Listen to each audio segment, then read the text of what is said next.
ಹಸಿರು ಸೇನೆಯ ವತಿಯಿಂದ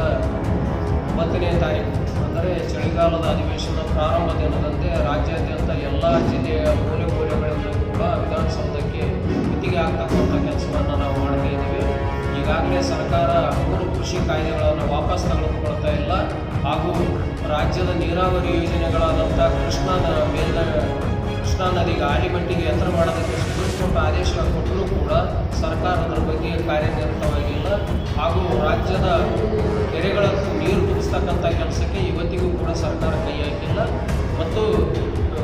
ರೈತ ಬೆಳೆದಂಥ ಬೆಳೆಗೆ ನಂತರ ಕಾನೂನಾತ್ಮಕವಾಗಿ ದರವನ್ನು ನಿಗದಿ ಮಾಡಿಸಲು ಒತ್ತಾಯಿಸಿ ಇನ್ನೂ ಹಲವಾರು ಸಮಸ್ಯೆಗಳನ್ನು ತಗೊಂಡು 9ನೇ ತಾರೀಕು ಸೋಮವಾರದಂದು ಸುವರ್ಣಸೌಧ ಮುತ್ತಿಗೆಯನ್ನು ಹಾಕ್ತಕ್ಕಂಥ ಕೆಲಸವನ್ನು ನಾವೆಲ್ಲರೂ ಸೇರಿ ರಾಜ್ಯಾದ್ಯಂತ 30 ಜಿಲ್ಲೆಗಳಿಂದ ಆಗಮಿಸ್ತಾ ಇದ್ದಾರೆ. ಅವತ್ತು ವಿಧಾನಸೌಧ ಮುತ್ತಿಗೆ ಕಾರ್ಯಕ್ರಮವನ್ನು ಆಯ್ಕೆ ರಾಜ್ಯಾಧ್ಯಕ್ಷರು ವಾಸುದೇವ್ ಭೇಟಿ